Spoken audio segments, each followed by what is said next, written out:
Hello and welcome.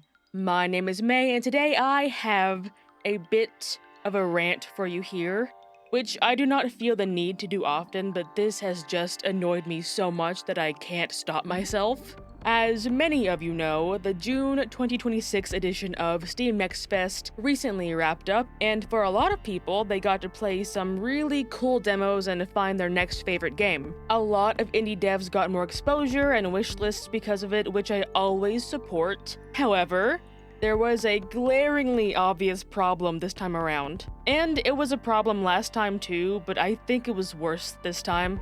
And that is the amount of AI garbage that was mixed in with the lineup of genuinely good games that genuine people put their hard work into. Now, as you watch me go through the horror category of the lineup, you will not see me call out specific games just yet. That's for later in the video. But those of you that have become at least half decent at spotting Gen AI content will be able to pick out certain key arts that are kinda fishy, you know? And you might even see this footage repeat, as I did not want to play these games. Also, this of course is not a problem specific to the horror category. It's just what my channel focuses on. This was seen in every category, I think. While I did not play these games, I opened up quite a few and found every kind of AI in the disclaimers, as one can imagine. ChatGPT, Gemini, Grok, Claude, 11 Labs, and so on and so forth. And these disclaimers are important because players should know how much of the games they buy are actually made by people, unless they're Tim Sweeney, who wants to keep the streak of having bad takes. And that brings me to my next point of how many games I saw using obvious Gen AI content and did not have a disclaimer, which does break Steam's terms of service, by the way. But it was kind of funny to find them because the reviews on them were tearing them to shreds. It got a smile out of me and it broke me out of my chronic state of eye rolling. However, that did not last long because while getting footage for this video, I had the unfortunate displeasure of replaying a demo that has gained infamy for previously undisclosed AI content. One that I was excited for before the veil was lifted, one that got on the list of 50 most played demos for Steam NextFest. 1666 Amsterdam.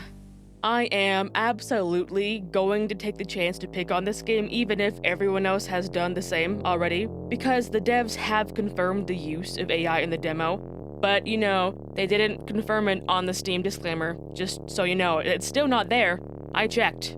They even gave a cute little apology, but in that apology, they said, quote, "We own up to this oversight and apologize for any upset caused." Well, let's see how much of a little oopsie-daisy oversight that was, shall we? First off, the game's old key art was AI generated, which has been replaced with the game's title on a black background. Kinda hard to miss that with your alleged dedicated team of over a dozen artists. Also, it isn't really an oversight when AI is used throughout an entire sequence of the demo. Just look at this mess. Look at their hands and messed up faces. Look at them using AI to make portraits turn into the most cliche, ooh, scary images you've ever seen. It is almost effortless to take a random painting and turn it red and scary with the most basic and free softwares available. None of your artists could have done that. Not one in 15 years of development hell this game has allegedly been in. The saddest part about this game for me was that I still would have been excited for it even if the demo was pretty lackluster. Sure, it's janky, odd, and has kinks to work out, but I still would have enjoyed myself. Because I love a good witch story. I like stories that are weird, and this story is weird. I mean, at one point you listen to a guy describe how he and his witch girlfriend or fiance or whoever dry hump each other before he turns into a cat and goes into the past. I have no words to describe what followed, Cleo. I was a cat. But in the state it's in, this game has likely lost so much positive momentum behind it. And I wish it wasn't like this because I have no doubt that there are people working on this game that truly care about it.